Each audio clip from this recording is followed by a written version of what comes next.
नमस्कार, प्रणाम। आप सबके हम स्वागत कर रहल बानी। आप सबके ई यूट्यूब चैनल ज्ञान तो बढ़ले बा। ई चैनल के बनवला के पीछे हमार उद्देश्य ई बा कि हम अपन यूपी या बिहार के जे भी लोग गणित पढ़ल चाहता, सीखल चाहता, ओके हम अपना देसी लैंग्वेज में गणित सिखा सकी। काहे कि अपना के यहाँ का होता न कि लइका मान ली कि पैदा भइल बड़े तो भोजपुरी बोलता रहे, घरे भोजपुरी बोलता रहे, स्कूली में हिंदी बोलता रहे, किताब बाड़ी सन इंग्लिश में।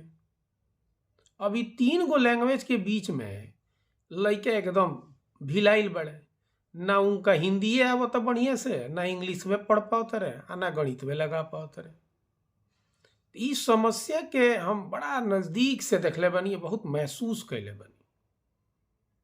तो हम ई सोचनी कि काहे ना अपन एगो ऐसन प्लेटफॉर्म बनावल जा जहां से अपना यूपी या बिहार के लोग के अपना देसी भाषा में गणित सिखावल जा।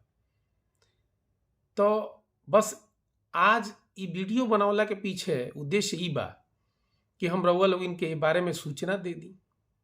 रउआ लोग इनके मदद चाही, सहयोग चाही, ताकि हम ई वीडियो बना पाई, आगे बहुत दिन तक पढ़ाई।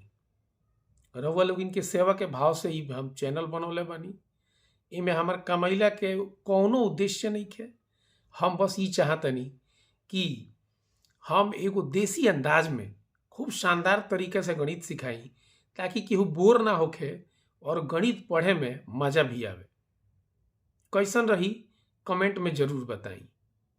बाकी हम अतवार से जौन आवे वाला संडे बा, रविवार, ओई दिन से लगातार वीडियो डालब। गणित के हम इतना सरल तरीका से बतावे के कोशिश करें कि जे कहियो गणित ना पढ़ले हुई उहो के सीख ली। और हमार भाषा रही भोजपुरी, हिंदी आ इंग्लिश, तीनों मिला के हम कोशिश करें कि हमारा यूपी बिहार के सब लोग गणित में एकदम मास्टर बन जाओ। कहीं खड़ा हो जाओ तो गणित में ओकरा केहू दबावे वाला ना मिले। रउआ लोग इनके सहयोग चाही, सहायता चाही, आशीर्वाद चाही। बस आशीर्वाद दे देम लोगिन। अरे यूपी या बिहार के लोग जरा का आशीर्वाद दे देला, उ बहुत ऊपर पहुंचेला। बस हमरा यूपी या बिहार के लोग के सहयोग चाही, आशीर्वाद चाही, और हम जोरदार तरीका से पढ़ाएं, कोनो टेंशन ना रही।